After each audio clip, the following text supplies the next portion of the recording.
حميد مجيد اللهم بارك على محمد وعلى آل محمد كما باركت على إبراهيم وعلى آل إبراهيم إنك حميد مجيد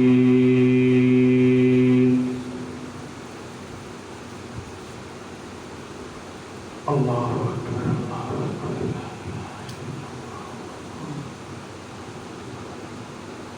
حضرات محترم، میرے بزرگ اور مسلمان بھائیوں،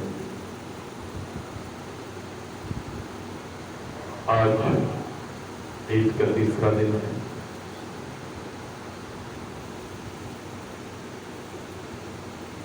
عید قربان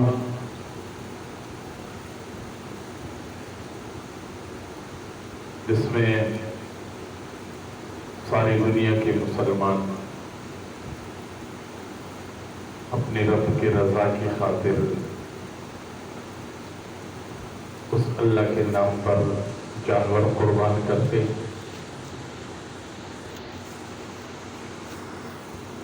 شریعت کا حکم پورا کرتے ہیں، حضور نبی کریم صلی اللہ علیہ وسلم کے لائے ہوئے دین پر عمل کرتے ہیں۔ اب تعالیٰ ان کی قربانیاں قبول فرما کر آخرت کے لیے ذخیرہ کے طور پر جمع فرما دیتے ہیں۔ جتنے بھی اسلامی احکام ہیں، ہر حکم اپنے اندر ہزارہ حکمتیں رکھتے ہیں۔ جو بھی حکم آیا، چاہے وہ نماز کا حکم ہے، چاہے وہ زکوٰۃ کا حکم ہے، چاہے وہ حج کا حکم ہے، چاہے وہ روزے کا حکم ہے، اس طرح حکموں میں سے ایک حکم قربانی کا حکم۔ جو دین بیزار لوگ ہوتے ہیں، جن کا دین کے ساتھ کوئی واسطہ نہیں ہے، صرف نام کے مسلمان اور اپنے آپ کو بڑے دانشور سمجھتے ہیں، ان کو کیا معلوم، ان کو کیا پتا کہ قربانی کے اس عمل پر اللہ اپنے بندے کو کیا درجہ اور کیا مقام عطا فرماتا ہے۔ ان کو کیا پتا کہ قربانی کے عمل کس پاک نبی کی یاد میں اور کس نبی کے سنت کو زندہ کرنے کے لیے مسلمان جاری رکھے۔ ان کو کیا پتا کہ اسی قربانی کے عمل کا حکم رب تعالیٰ نے اپنے بندے کو قرآن میں عطا فرمایا، فَصَلِّ لِرَبِّكَ وَانْحَرْ۔ آج اعتراض کرتے ہیں جی بجائے قربانی دینے کے پیسہ ضائع کرتے ہیں، بجائے قربانی دینے کے کسی مسلمان کی بچی کو جو ہے وہ جہیز دے دیا جائے، بجائے قربانی کے جانور ذبح کرنے کے کسی جگہ واٹر کولر کوئی ٹھنڈے پانی کا بندوبست کیا جائے، کسی ہسپتال میں جو ہے وہ خرچ کیا جائے۔ بھائی پورا سال یہ خرچ کرنے کا موقع مسلمان کے پاس نہیں ہے۔ غریب کی مدد کرے، اللہ خوش ہوتے ہیں، ٹھنڈے پانی کا انتظام کرے، اللہ خوش ہوتے ہیں، ویلفیئر کے کاموں میں حصہ لے، اللہ خوش ہوتے ہیں۔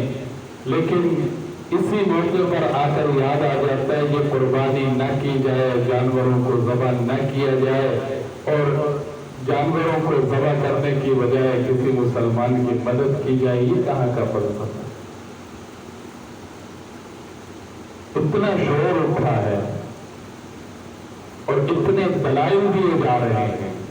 قرآن میں اللہ فرماتے ہیں اس امت کے لیے صرف قربانی کا حکم نہیں، ہر امت کو میں نے قربانی کا حکم دیا۔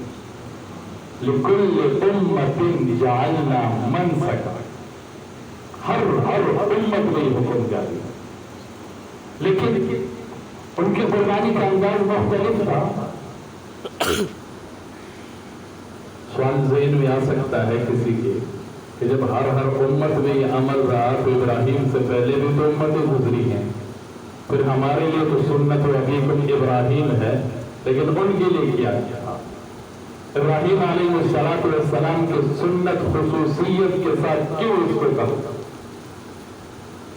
وجہ یہ ہے کہ پہلی امتوں میں قربانی کا عمل رہا ہے، لیکن جو بھی چیز اللہ کے نام پر قربان کر دیتے اللہ قبول کرواتے، تعین نہیں تھی، اختیار کا ان کو، کوئی بچڑا قربان کر دے، کوئی اناج قربان کر دے، کوئی جو بھی اس کے پاس حسب توفیق کوئی چیز موجود ہے وہ اللہ کے نام پر قربان کر دے۔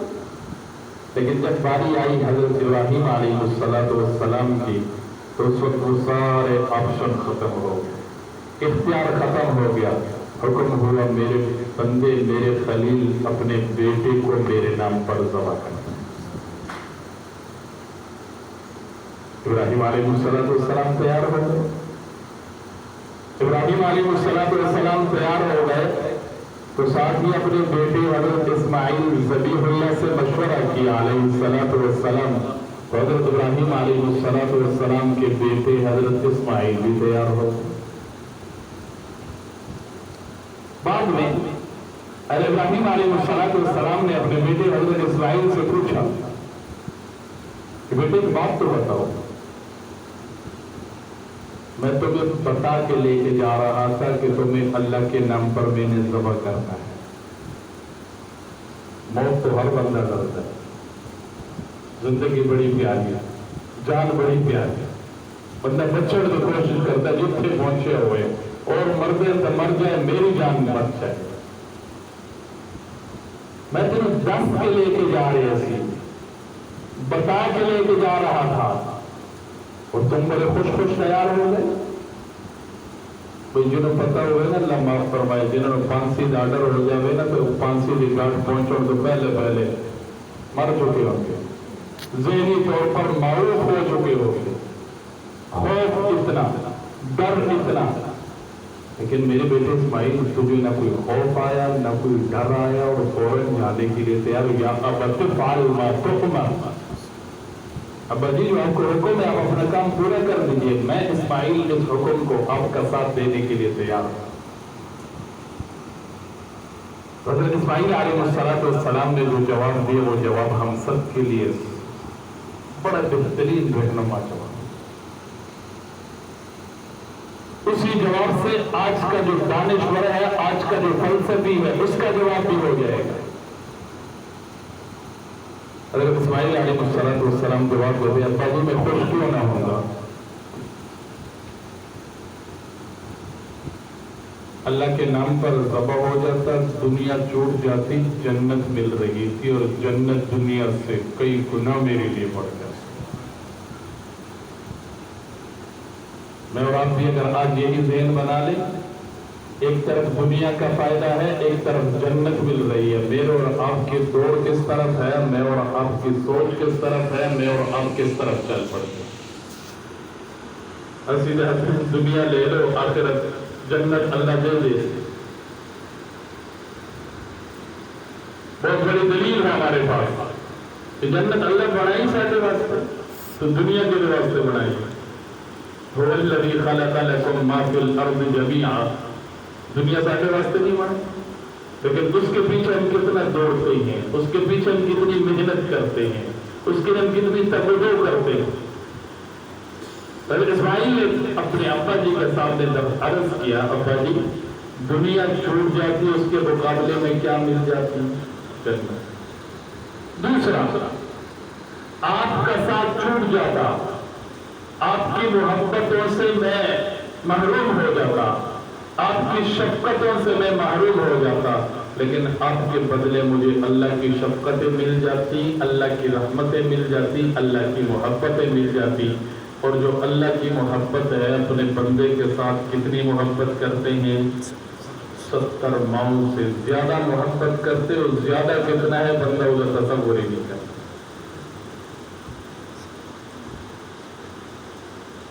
تو میں اور آپ جو بھی عمل کرتے ہیں اللہ کا حکم سمجھ کے کرتے اور اپنی آخرت کے لیے کرتے، میری قربانی قربانی کی وجہ سے مجھے دنیا میں کچھ ملتا ہے مل جائے، نہیں ملتا نہ ملے، میں نے کس کی رضا کے لیے کیا؟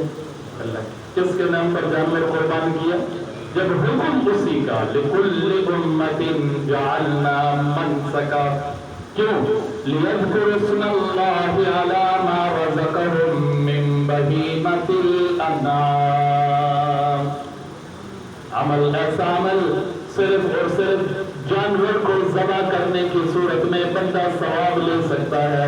اگر جانور ذبح نہیں کرے گا، ساری دنیا اللہ کے نام پر صدقہ کر جاؤ، وہ قربانی کے عمل کا ثواب کبھی بھی نہیں ملے گا۔ اور پورا صاحب تھوڑا موقع ہے، اس کا دن بھی مخصوص ہے، جانور بھی مخصوص ہے، وقت بھی مخصوص ہے۔ ادھر موقع کا عمل ہے، ثواب کا ایک ذریعہ ہے، کوئی پا گیا۔ آج اثر ٹائم سورج غروب ہونے تک جو بندہ قربانی کر گیا، وہ قربانی کا ثواب پا گیا۔ آج کل کوئی کرے، پرسوں کوئی 100 بھی جانور ذبح کرے، انہیں قربانی کا ثواب کوئی۔ حضرت اسماعیل علیہ السلام کا خاص ذکر اس لیے کرتے ہیں، حضرت اسماعیل علیہ السلام کی جو قربانی تھی اس میں اختیار نہیں تھا، فلانی چیز نہیں۔ ابراہیم علیہ السلام اپنے بیٹے سے اپنا خواب بیان کرتے ہیں، یا بنی انی ارا فی المنام انی اذبحک فانظر ماذا ترى۔ حضرت اسماعیل سمجھ گئے میرے ابا جی کا حکم ہے، میرے ابا جی کا خواب ہے، اور میرے ابا جی اللہ کے نبی ہیں، اور اللہ کے نبی اللہ کے حکم کے بغیر ایک لفظ بھی زبان سے ادا نہیں کرتے۔ حضور نبی کریم صلی اللہ علیہ وسلم کے بارے میں قرآن کہتا ہے وَمَا يَنْطِقُ عَنِ الْهَوَىٰ إِنْ هُوَ إِلَّا وَحْيٌ يُوحَىٰ۔ میرے حبیب جب بھی لب ہلائیں گے وہ اللہ کی طرف سے وحی ہوگی، جو بھی پھول نچاور کریں گے وہ وحی کے ہوں گے، اپنی مرضی سے ایک بھی لفظ نہیں بولیں گے۔ اور یہ ایک تعلق ہوتا ہے۔ ابھی تک حضرت اسماعیل علیہ السلام کو نبوت نہیں ملی تھی، ان کی ماں نبی نہیں تھی، لیکن ایک سبق میرے اور آپ کے لیے کہ جہاں بھی تعلق رکھو، جہاں بھی دوستی رکھو، دیندار لوگوں کے ساتھ تعلق اور دوستی رکھو، ان دیندار لوگوں کا تعلق تمہیں فائدہ بھی دے گا اور تمہیں تسلی کا سامان بھی مہیا ہوگا۔ کل ہم اپنے استادوں کی مائی کی تعزیت کے لیے گیا تھا، تو انہوں نے اس بات پر بڑا زور دیا، کافی سارا مسجد میں بیٹھے ہوئے تھے، تو جو دیندار بندہ ہوگا وہ دنیا میں بھی تمہیں پریشان نہیں کرے گا اور تمہارے چلے جانے کے بعد تمہارے ساتھ دوستی کا حق ادا کرے گا۔ انہوں نے اپنا واقعہ سنا ہے، کہ ہمارے محلے میں ایک عورت کی بوڑھی مائی تھی، گھر میں کبھی کبھار آ جاتی تھی، مخلص لوگ ہوتے ہیں، چلو مولوی صاحب کے گھر کا کوئی کام کر لیتے ہیں، اللہ راضی ہو جائیں گے۔ آج کل تو وہ معاملہ نہیں رہا، تجھے اپنے دور میں دیکھے ہونا، اپنے مولوی صاحب واسطے پتہ نہیں لوگ کی کوئی خدمت نہ کر رہے، لکڑی کاٹ کے لے کے آ رہے ہیں، جانوروں کے لیے چارہ کاٹ کے لے کے آ رہا ہے، بیوی آ رہی ہے گھر کا پانی بھر رہی ہے، بیوی آ رہی ہے گھر کی صفائی کر رہی ہے۔ کبھی کبھی وہ مائی آ جاتی تھی، وہ بہت ہو گئی، کوئی رشتہ داری نہیں ہے اس مائی نہ، کوئی دنیاوی تعلق نہیں ہے، نہ کوئی برادری، نہ کوئی خاندان، نہ کوئی رشتہ داری۔ پھر میرے اپنے گھر والوں نے قرآن ختم کیا تو مجھے کہنے لگی کہ میرا دل کرتا ہے کہ میں یہ قرآن کی سال ثواب کر دوں اس مائی کے نام۔ فرق میرے ذہن میں آیا، کوئی رشتہ داری نہیں ہے، کوئی دنیاوی برادرانہ یا برادری کا یا خاندان کا تعلق نہیں ہے، ایک دینی تعلق ہے۔ اس دینی تعلق نے اس مائی کو کتنا ثواب پہنچایا، کتنا اجر اس کو ملا۔ شاید اس کے خاندان میں سے کسی نے بھی اس مائی کے لیے ایک قرآن ختم کر کے سارے ثواب نہیں۔ یہ چیز ہوتی ہے دینداری کی، اور یہی چیز ہمیں حضرت اسماعیل علیہ السلام، حضرت ابراہیم علیہ السلام کی زندگی سے ملی۔ بیٹے کی تربیت ہے، تبھی تو بیٹا کہتا ہے یا ابا افعل ما تؤمر، ابا جی جو آپ کرنا چاہیں آپ کر لیں، میں تیار ہوں۔ آج کوئی ابا اپنے پتر کو کسی گل کا رکھے کدے نیڑے آؤ تو صحیح ایک بار پتہ لگ جائے. بیٹا جوان ہو گیا، باپ بوڑھا ہو گیا. پہلے تو چلو باپ جوان، بیٹے میں کوئی نہ کوئی خوف، کوئی نہ کوئی ڈر، کوئی نہ کوئی خطرہ. لیکن جس سے باپ بوڑھا ہو گیا پھر اولاد ہوتی ہے اور والدین کی بےزتی اور والدین کی نافرمانی اور والدین کے ساتھ جو برتاؤ ہوتا ہے اللہ معاف فرمائے بندے سن ہی نہیں سکتا. اونچا بولنا وہ تو مسئلہ ہی کوئی نہیں رہا. اب تو گریبان سے پکڑ کر گھسیٹ کر گھر سے باہر پھینکتے. آپ نے ہماری زندگی میں ٹینشن بنا دی، نکل جاؤ ہمارے گھر. ہم نے اپنے والدین کی قدر کو پہچانا ہے اور نہ پہچاننے میں بھی والدین کی غلطی ہے. والدین نے ہمیں دین نہیں سکھلایا، ہمیں دین سے دور رکھا، ہمیں مسجد سے دور رکھا، ہمیں قرآن سے دور رکھا. کہاں آکسفورڈ کے سلیبس میں یہ تو نہیں ملے گا کہ والدین کے ساتھ کیسا برتاؤ رکھنا ہے. آکسفورڈ کے سلیبس میں یہ نہیں ملے گا کہ والدین کی خدمت کرنے پر تمہیں دنیا اور آخرت میں کیا کچھ ملے گا. یہ چیز ملے گی ہمیں قرآن سے، یہ چیز ملے گی ہمیں حضور کی زندگی سے، یہ چیز ملے گی ہمیں ہمارے دین، ہمارے اسلام سے. تبھی تو حضرت اسماعیل کہتے ہیں یا ابت افعل ما تؤمر ستجدنی انشاء اللہ من الصابرین. کہ ابا جی حکم کر. کل میں ہمارے ایک بزرگ ہے مولانا عمر قریشی صاحب، اب بھی حیات ہے، زندہ ہے. اپنا واقعہ انہوں نے خود سنایا. فرمانے لگے میں نے عمرے کا ارادہ کیا، جیسے ہی میرے فلائٹ کے دن قریب آ گئے مجھے بخار چڑھ گیا اور ایسا بخار چڑھا کہ اترنے کا نام ہی نہیں لے رہا. جتنے ماشاءاللہ بہت اچھے عالم ہیں، بہت بڑے بزرگ ہیں، تو ڈاکٹروں کے ساتھ تعلق بھی ہو گئے. کہ بڑی دوائیاں استعمال کی، بڑی گولیاں کھاتی، لیکن کسی شے کا کوئی اثر نہیں. کہ میرے ذہن میں اندر ایک ترکیب آئی ہوں جی. ایک دن میں دیکھے میری ماں ستی پئی ہے تھی، انہوں نے جوتی انہوں نے منجی کے سامنے پڑی. میں چپکے سے اٹھا، جا کے امی کی جوتی اٹھائی اور وہی جوتی سر سے لے کر پاؤں تک اپنے پورے کے پورے جسم کے اوپر میں بن گئی. یقین کرو اس جوتی نے مارن دی اور اللہ کو دعا منگڑ دی کہ اللہ میری ماں کی جوتیاں دے صدقے میں صحت عطا فرما، میری ماں کی جوتی دے صدقے اللہ میرے بخار کو ختم فرما.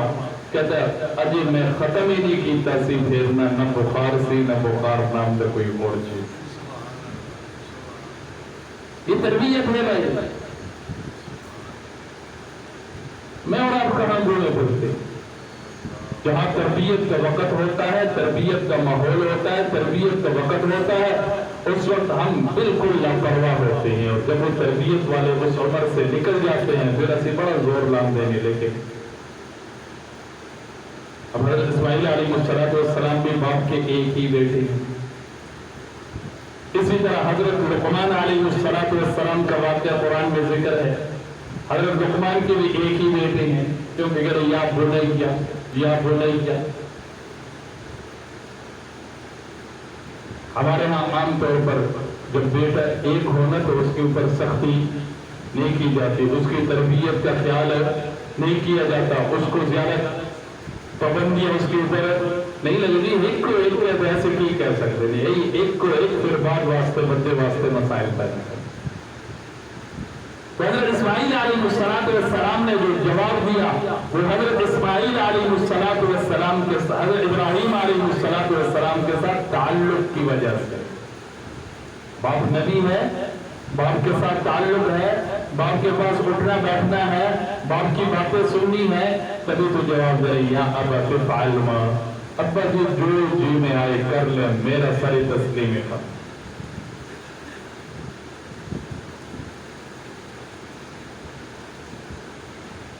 علامہ اقبال نے اسے کو کہا تھا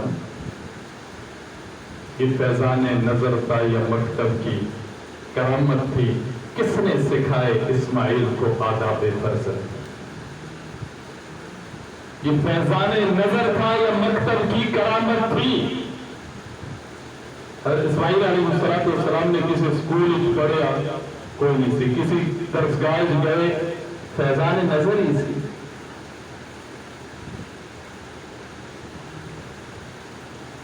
آج میں اور آپ اپنے ماحول کو دیکھ کے، اپنی زندگی کو دیکھ کے ہم اپنی اولاد پر کیا نظر رکھتے ہیں، کیسی نظر رکھتے ہیں؟ دوسرا تعلق، یہی جو دینی تعلق ہے، حضرت اسماعیل علیہ السلام کے واقعے میں ایک اور تسلی کا سوال ہے. حضرت ابراہیم علیہ السلام اپنے چھوٹے سارے بچے اور اپنی بیوی کو اللہ کے حکم پر کہاں چھوڑ گئے؟ وادی مکہ. حکم ہوا، ابراہیم علیہ السلام نے بچے کو اٹھایا، بیوی کو اٹھایا، چلتے گئے جہاں آج بیت اللہ ہے. آس پاس کالے پہاڑ ہیں، نہ کوئی آدمزاد ہے، نہ کوئی رہائش کا بندوبست ہے، نہ کوئی کھانے پینے کا سسٹم اور نظام ہے. جیسے وہاں پہنچے تو ابراہیم علیہ السلام نے ذہن یہی ہونا، چلو اتنے جا کے دعوت کا کام ہونا، کوئی تبلیغ کرنی ہو. لیکن اس وقت اگر سوچئے کتنے میل کا 100 میل کا فاصلہ ہے، کہاں فلسطین اور کہاں مکہ. جب وہاں پہنچے، ابھی نہ کوئی کمرہ بنایا تھا، نہ کوئی چھپرا بنایا سی، نہ کوئی اور پانی کا بندوبست کیتا سی، نہ کوئی اور ضروریات زندگی. بیوی بچے کو وہیں پر چھوڑ کر میرے بندے ابراہیم یہاں سے واپس اپنے وطن پر علاقے تھے. علماء نے لکھا ہے ابراہیم علیہ السلام نے آگ میں چھلانگ لگائی، پوچھا نہیں تھا یا اللہ کیوں. اور کئی موقع آیا یہاں پر ابراہیم علیہ السلام نے بول پڑے، اللہ اکیلے چھوڑ کے چلے گا؟ لازمہ ہاں ان کو یہی چھوڑنا ہے، اور تم نے واپس جا کر تبلیغ کے کام کر. ابراہیم علیہ السلام چھوڑ دے. علماء نے لکھا ہے، حدیث کی کتابوں میں موجود ہے واقعہ، ابراہیم علیہ السلام آگے جا رہے ہیں اور بی بی ہاجرہ کے ہاتھ ڈولی میں بچہ ہے اور پیچھے جا رہی ہے، پیچھے جا رہی ہے، 7 میل تک پیچھے چلتے جا رہی ہے. ہمیں کس کے حوالے کر رہے ہیں، ہمیں کس کے سہارے چھوڑ کے جا رہے ہیں؟ ابراہیم علیہ السلام نے جواب دے دی اجازت ہے. اب جو دینی تعلق ہے اس کا فائدہ آپ کے سامنے رہتا ہے. ہونا تو یہ چاہیے جیسے کہ ہوتے حضرت حاجرہ کا ہارٹ فیل ہو جاندہ، دماغ معروف ہو جاندہ، میں کرنا کی ہے کرن بھی کی. معصوم بچہ چند مہینے کا، خامن جو نبی ہے وہ ہمیں چھوڑ کے یہاں سے جا رہے ہیں، تو ہمیں کس کے حوالے کریں؟ لیکن ایک تعلق سی دینداری کا، ایک تعلق تھا اللہ والوں کے ساتھ. چلتے یکدم خیال آیا حضرت حاجرہ کو، یہ تو اللہ کے نبی ہے اور یہ اللہ کے حکم کے بغیر ایک قدم بھی نہیں چلتے. فوراً خیال آیا، اللہ امر، ہمیں یہاں چھوڑ کر آپ کو جانے کا جو حکم ہے اللہ نے حکم دیا. ابراہیم علیہ السلام نے سر ہلا. وہیں پر پلٹی حضرت حاجرہ، اور آج بھی مکہ کے ان پہاڑیوں سے کان لگا کے سنیں، حضرت حاجرہ کے وہ تاریخی الفاظ آج بھی سننے کو ملتے ہیں، لَن يُضَيِّعُنَا اللَّهُ أَبَدًا. اگر اللہ کے حوالے ہمیں کر کے جا رہے تو اللہ کبھی بھی ہمیں ضائع نہیں ہونے دے. کہاں سے اس ذہن میں بات آئی؟ کہاں حضرت حاجرہ کے ذہن میں اللہ نے ڈال دیا؟ ایک دینی تعلق تھا، اللہ والوں کے ساتھ تعلق تھا، ایک رشتہ تھا، دینی رشتہ تھا. وگرنہ عام طور پر آپ نے دیکھا ہوگا لوگ خودکشیاں کر جاتے ہیں، اللہ معاف فرمائے، اپنے آپ کو گولیاں مار لیتے ہیں، گندم کی گولیاں کھا جاتے ہیں. کیوں؟ تعلق ان کا اچھا نہیں ہے، بیٹھنا ان کا اچھا نہیں ہے، مجلس ان کی اچھی نہیں ہے جہاں سے ان کو سہارا ملے، جہاں سے ان کو رہنمائی ملے، جہاں سے ان کو اچھی بات مل سکے. حضرت اسماعیل علیہ السلام کے واقعہ، بہرحال کوشش میرے اور آپ کی یہی ہونی چاہیے کہ ہم اپنی زندگی پر بھی توجہ دیں اور اپنی اولاد کی زندگی پر بھی توجہ دیں. حضور صلی اللہ علیہ وسلم نے بڑی تاکید کے ساتھ فرمایا، ادبوا اولادکم بالصلاۃ وتلاوۃ القرآن. بچپن ہی سے اپنے اولاد کی 2 چیزوں کا خصوصی طور پر خیال رکھو، تمہارا بچہ بچپن ہی سے نماز کا عادی ہو جائے تمہارے لیے خوش بختی کی علامت ہے. تمہارا بچہ بچپن ہی سے قرآن پڑھنے والا بن جائے تمہارے لیے دنیا اور آخرت کی سعادت, دنیا اور آخرت کی ڈگریاں تم حاصل کریں. لیکن آج مجھے اور آپ کو بچے کی کس چیز کی فکر ہے؟ اسکول کی فکر ہے, ٹیوشن کی فکر ہے, فلاں چیز کی فکر ہے, فلاں چیز کی فکر ہے, رشتوں کی فکر ہے. اگر فکر نہیں ہے تو یہ فکر نہیں ہے میرے بچے نماز پڑھی ہے کہ کوئی نہیں پڑھی. اگر میرا بچہ نمازی بن گیا تو اس کی نماز کا فائدہ کس کو پہنچے گا؟ والدین کو پہنچے گا, دنیا میں بھی پہنچے گا, دنیا سے چلے جانے کے بعد بھی. بچہ قرآن پڑھ گیا دنیا میں بھی والد کے سر پر تاج رکھا گیا اور قبر میں پہنچ کے والد اس کی عادت بن گئی ادبوا اولادکم بالصلاۃ وتلاوۃ. حضرت اسماعیل علیہ السلام کے یہ جو قربانی کا واقعہ ہے اس میں بہت سارے سبق ہیں ہم سب کے لیے. بہرحال بات یہ کرنی تھی کہ جو قربانی ہم کر رہے ہیں کس کے نام کی کر گئے ہیں؟ اللہ کے نام پر. جو ثواب ملنا تھا وہ کس پہ ملنا تھا؟ جانور کو ذبح کرنے پر ملنا تھا. پیسہ خرچ کرنے پر وہ ثواب ہو, واٹر کولر لگانے سے وہ ثواب ہو, کسی اور جگہ پیسہ خرچ کرنے سے وہ ثواب ہو, غریب بچی کے جہیز کا سامان لے کر دینے سے وہ ثواب ہو, نہیں ملنا. وہ اپنی جگہ پر پورا سال بندہ کرتا رہے. اور دوسرا یہ کوشش کر لیا کریں, خاص طور پر نوجوان ساتھی, جب بھی کوئی مسئلہ پیش آئے تو بجائے گوگل سرچ کرنے سے اپنے مسجد کے مولوی صاحب سے یا جس مولوی صاحب پہ اعتماد ہوئے انہیں کوئی مسئلہ پوچھ لیا کرو. سارے مسئلے نیٹ پہ نہ معلوم. ایسی گمراہی پڑی ہوئی ہے, ایسی تباہی پڑی ہوئی ہے اور ایسی تباہی مچی ہوئی ہے کہ گھروں کے گھر اچھڑتے جا رہے ہیں. نوجوان نسل عقیدے کے اعتبار سے بد عقیدگی کی انتہا کو پہنچ چکے. ایک بندہ نے بڑی اچھی بات کہی ہے, گوگل تمہیں ہر راستہ بتائے گا لیکن جنت کا راستہ کبھی سرچ کر کے دیکھو دست ہے. پرسوں شاید بندہ بیٹھا بھی ہو, عید کے دن میں گیا تو جو بڑی عمر کے ہیں وہ کھڑے, ایک نوجوان لڑکا ہے وہ رسی اس کے ہاتھ میں ہے اور وہ جانور کو باندھنا چاہ رہا ہے لیکن اس کو طریقہ نہیں آتا. میں کہ یار گوگل سرچ کر کے دیکھ لے, ہو سکتا ہے کوئی لکھا ہوئے لکھے میں. میں کہ جی انج تو نہیں ہونا. میں کہ ان بڑوں کے ساتھ رہو گے, ان کو کرتا دیکھو گے تو تمہیں کوئی بات سمجھ آئے گی. ساری غلط گوگل تو کوشش کریں گے انشاءاللہ. اللہ مجھے اور آپ کو عمل کی توفیق نصیب فرمائے. وما علینا الا البلاغ.